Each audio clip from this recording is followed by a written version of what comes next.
Bonjour et bienvenue dans une nouvelle vidéo de Français Dynamique.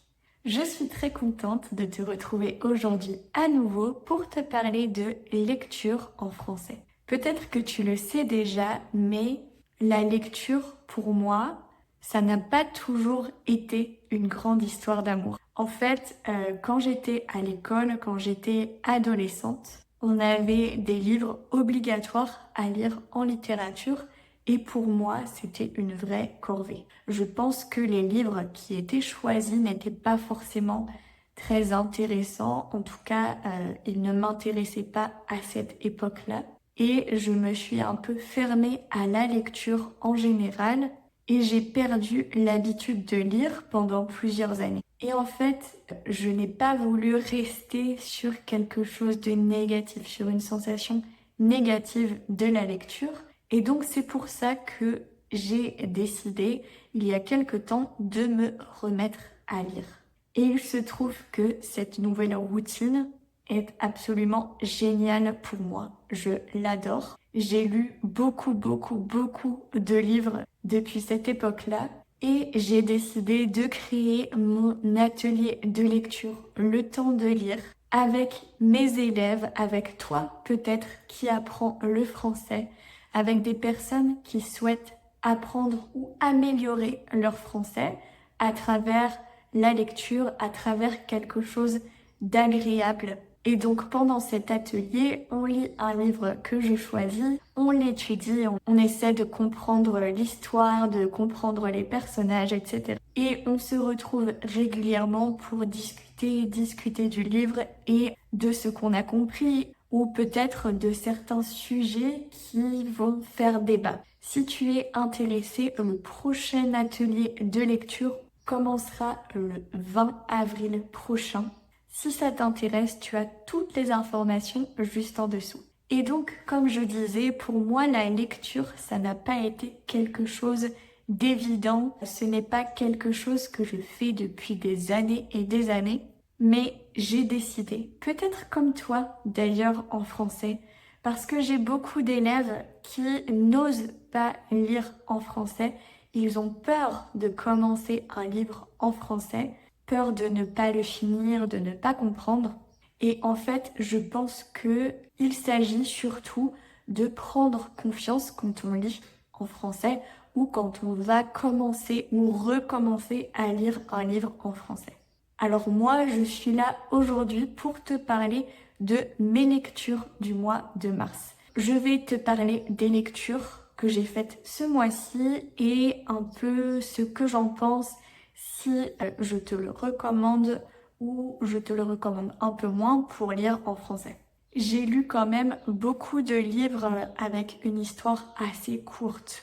En général, il y a 200-300 pages maximum à chaque livre. Je pense que ça, c'est aussi quelque chose d'important quand on commence à lire en français. C'est ne pas se mettre dans une histoire trop longue. Donc, le premier livre que j'ai commencé à lire ce mois-ci, c'est M'asseoir 5 minutes avec toi de Sophie Jomain. Je peux te le recommander, d'ailleurs je te le recommande si tu veux lire en français, si tu veux lire un français actuel avec des expressions actuelles, du vocabulaire qu'on utilise beaucoup dans la vie de tous les jours en France. C'est une histoire qui traite d'un sujet assez intéressant. C'est un couple qui est en pleine séparation et ils ont une fille. Cette fille a un TSA, donc c'est un trouble du spectre autistique. Et donc, on suit cette histoire un peu de séparation. On comprend que c'est pas forcément facile de s'occuper d'un enfant qui souffre de ce trouble. Et en fait, je trouve ça vraiment très intéressant comme livre, puisque c'est une histoire vraiment sympa, pas très difficile à comprendre. On voit les personnages dans leur vie normale, dans leur vie quotidienne, avec leurs parents, avec les grands-parents. Ils s'en vont en vacances, en week-end, etc. Et ça, c'est toujours extrêmement intéressant pour améliorer ton français. Donc, je te recommande ce livre que moi-même j'ai adoré lire et qui se lit très facilement. Le deuxième livre que j'ai lu, ou plutôt écouter, c'est 7 ans après de Guillaume Musso. C'est un très bon livre et il y a beaucoup de rebondissements, beaucoup de changements, ce qui fait qu'on a toujours envie de connaître la suite, mais c'est un livre quand même assez gros et donc qui peut faire un peu peur quand on veut le lire. Pour ma part, j'ai adoré l'histoire. Les histoires de Guillaume Musso sont toujours très intéressantes, très intrigantes aussi. Il s'agit aussi d'un roman actuel, moderne, où effectivement on peut voir beaucoup de vocabulaire, encore une fois, de la vie de tous les jours. Alors l'histoire, c'est un peu difficile de l'expliquer sans trop entrer dans les détails, mais il s'agit en fait de un couple qui a eu des jumeaux il y a quelques années. Les jumeaux sont aujourd'hui adolescents et ce couple s'est séparé et donc a la garde partagée de chacun des enfants. Et un jour, le frère, donc le fils des personnages principaux, disparaît. Et les parents vont se retrouver ensemble pour essayer de savoir ce qui s'est passé et pourquoi cet adolescent a disparu. Le troisième livre que j'ai lu ce mois de mars, c'est un livre qui est sorti l'an dernier et qui a fait vraiment beaucoup parler de lui l'année dernière et j'étais vraiment intriguée de le lire. J'avais vraiment hâte de le lire, de me faire mon avis sur cette histoire. Et il s'agit de La très catastrophique visite du zoo de Joël Dicker.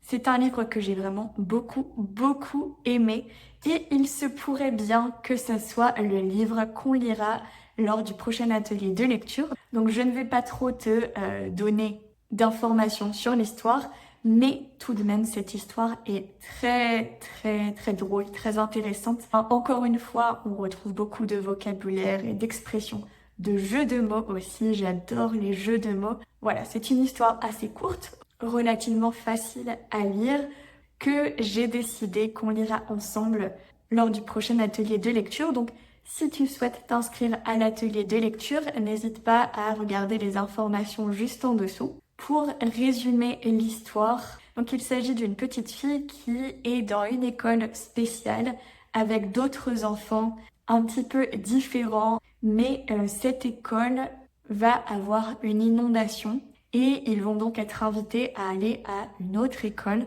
et leur but c'est de savoir qu'est-ce qui s'est passé. Donc ils vont faire un peu une enquête pendant tout le livre pour savoir qu'est-ce qui s'est passé et qui a inondé leur école. Donc je trouve ce livre vraiment très intéressant et qui donne envie vraiment de continuer à lire en français. C'est pour ça que j'ai décidé de le choisir pour le prochain atelier de lecture. Ensuite, j'ai aussi lu le livre numéro 2 de David Fuenquinos. Comme tu vois, je lis la plupart de mes livres sur ma liseuse, j'adore ça. C'est un livre qui m'a vraiment surprise, assez psychologique aussi, mais intéressant. J'ai bien aimé.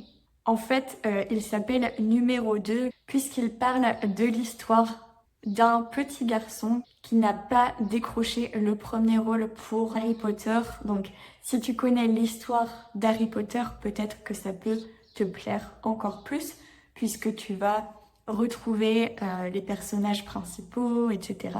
Il s'agit d'une fiction, c'est totalement inventé, mais on va le retrouver pendant une bonne partie de sa vie où il va un peu devoir subir le fait d'être arrivé en second et de ne pas avoir été choisi pour le rôle de Harry Potter. Donc c'est pour ça que c'est assez psychologique puisque parfois on le retrouve vraiment dans des situations complexes, avec une dépression, avec un isolement dans sa vie pour ne pas être en contact du tout avec Harry Potter. C'est quand même un très beau livre que je peux te recommander, qui n'est pas très compliqué à lire, qui est aussi assez court et il n'y a pas vraiment de vocabulaire très technique.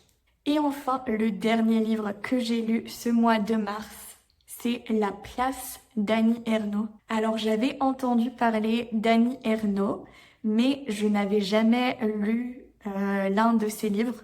Et donc La place est un de ses livres les plus célèbres. C'est une histoire que je trouve très intéressante, qui peut sembler un peu compliquée parfois, Moi, ça m'a particulièrement touchée parce que elle raconte son histoire en Normandie. Moi, je viens de Normandie, vraiment juste à côté de là où elle a grandi, où elle explique son histoire de la vie finalement en Normandie à l'époque d'avant-guerre et pendant et après-guerre. Elle raconte son histoire, l'histoire de son père, avec un regard très mature sur tout ce qui s'est passé sur la vie à cette époque, comment étaient les personnes, comment étaient les membres de sa famille à cette époque-là. Et donc voilà, ce livre m'a particulièrement touchée. Je pense surtout que ça m'a rappelé un peu peut-être ma grand-mère. Voilà pour mes livres du mois de mars. Je ne sais pas si ce format te plaît. N'hésite pas à me le faire savoir, n'hésite pas à me dire si tu voudrais que peut-être que je fasse un petit résumé de chaque livre que je lis chaque mois ou chaque 2 mois. Voilà, dis-moi si c'est quelque chose qui t'intéresserait. En tout cas, rappelle-toi que tu peux rejoindre notre atelier Le Temps de lire pour notre prochaine lecture. Tu seras le bienvenu et vraiment, on essaye d'apprendre et de lire en français dans une bonne ambiance. Donc n'hésite pas à regarder toutes les informations juste en dessous pour t'inscrire.